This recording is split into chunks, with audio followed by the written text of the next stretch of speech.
At the end of June 2019, the country will descend into Salisbury for National Armed Forces Weekend. Across 3 days, there will be a number of events to celebrate and honour those who have protected us and kept us safe. The council are saying the weekend will be the biggest event to date. So exciting for three reasons really. First of all, we are a military county. We have huge numbers of military here, both serving servicemen and women, but also veterans. So I thought it was really important that we said thank you as a military county.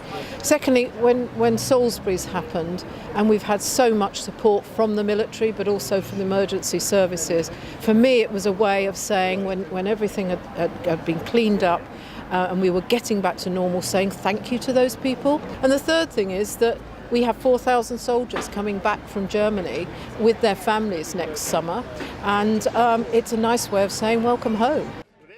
There's still over 6 months until the event, but there's a lot of planning and organising to be done. They're still in the early stages of planning, but Baroness Scott says she is proud of the start they've made.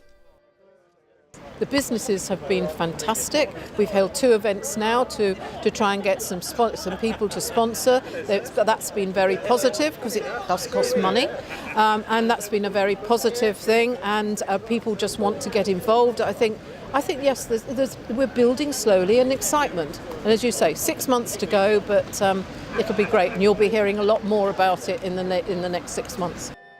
This has been a joint effort between both Wiltshire and Salisbury City Councils, in a process that has seen a lot of hard work and cooperation go into it. After Salisbury's difficult year, leader of the council, Matthew Dean, could not be happier with the news.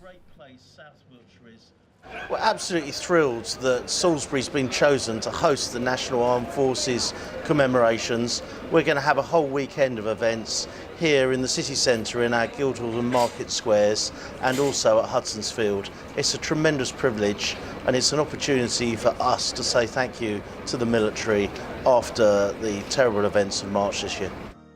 There'll be live entertainment, air shows, parades and concerts, amongst much more on display across Salisbury that weekend.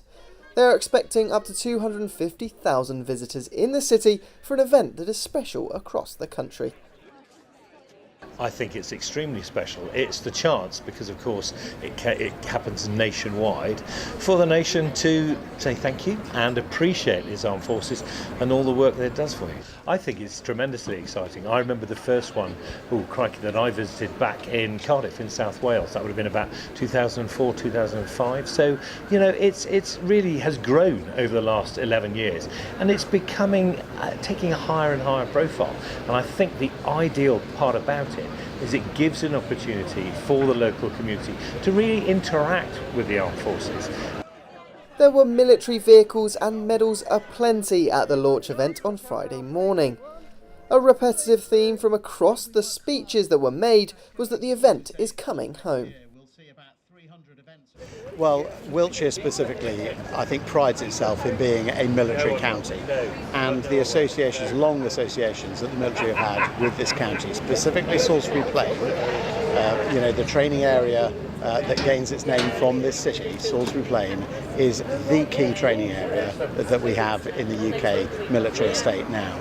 And of course it's where a great deal of our military live. So a quarter of the British Army alone live on Salisbury Plain. So it's the heart of the British Army, and that's why it feels like it's coming home. The event gets underway on the 28th of June, but planning has already started. Jack Deary, That's TV.